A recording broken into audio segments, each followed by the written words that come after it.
Iran వీధుల్లో రక్తం ఏరులై పారుతోంది.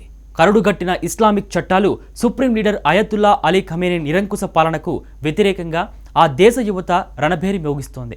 స్వేచ్ఛ కోసం వారు చేస్తున్న ఈ పోరాటంలో తుపాకీ గుళ్లకు ఎదురొడ్డి నిలబడుతున్నది సామాన్య ప్రజలే కాదు, దేశ భవిష్యత్తుగా భావించే కళాకారులు, క్రీడాకారులు, విద్యార్థులు. ఇప్పటి వరకు కనీసం 500 మంది ఈ పోరాటంలో అమరులయ్యారు. అణచివేతకు, ఆశయానికి మధ్య జరుగుతున్న ఈ నిశ్శబ్ద యుద్ధంపై గెలుపు ఎవరిది అనేది కాలమే సమాధానం చెబుతుంది. ఇరాన్ రణరంగంగా మారింది. ఎటు చూసినా భీతవాహన దృశ్యాలే కనిపిస్తున్నాయి. పోలీసులు, ప్రజల మధ్య భీకర పోరు సాగుతోంది. ఇది ఇంకెంత దూరం వెళ్తుందో ఇప్పుడు చెప్పలేని సిచ్యువేషన్.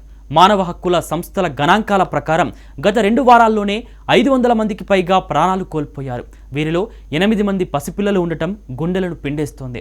టెహ్రాన్లోని ఆసుపత్రుల్లో ఒకదానిపై ఒకటి మృతదేహాల కుప్పలు పడి ఉన్నాయని ప్రత్యక్ష సాక్షులు చెబుతున్నారు. మరణించిన వారిలో ఎక్కువ మంది 18 నుండి 22 ఏళ్ల వయసు గల యువకులే. దారుణం ఏమిటంటే వీరందరికీ తల, మెడభాగంలోనే కాల్పులు జరిగాయి. అంటే నిరసనకారులను చంపాలనే లక్ష్యంతో భద్రతా దళాలు గన్స్తో ఇష్టారీతిన కాల్చివేసినట్లు తెలుస్తోంది. ఈ పోరాటంలో సామాన్యులే కాదు, దేశానికి కీర్తి తెచ్చిన క్రీడాకారులు కూడా బలవుతున్నారు. 2 సార్లు ప్రపంచ క్లాసిక్ బాడీ బిల్డింగ్ ఛాంపియన్గా నిలిచిన 39 ఏళ్ల మొహదీ జత్పర్వర్ భద్రతా దళాల కాల్పుల్లో మరణించారు.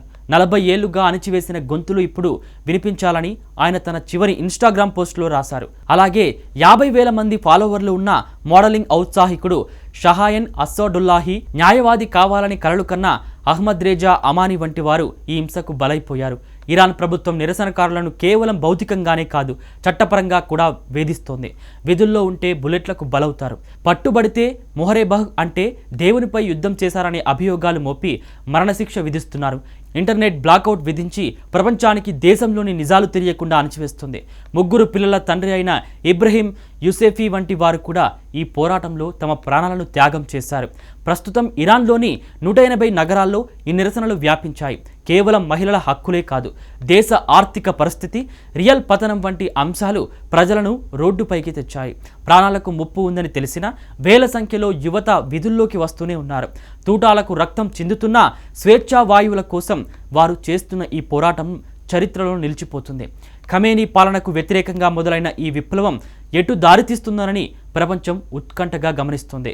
ఇరాన్ విధుల్లో రగులుతున్న ఈ విప్లవ జ్వాలలు కేవలం ఒక నిరసన మాత్రమే కాదు, అవి దశాబ్దాల అణచివేతపై వెల్లువెత్తిన ఆగ్రహవేశాలు. తుపాకీ తూటాలకు తలలు తెగుతున్నా స్వేచ్ఛ కోసం ప్రాణాలు అర్పించేందుకు అక్కడి యువత వెనకాడటం లేదు.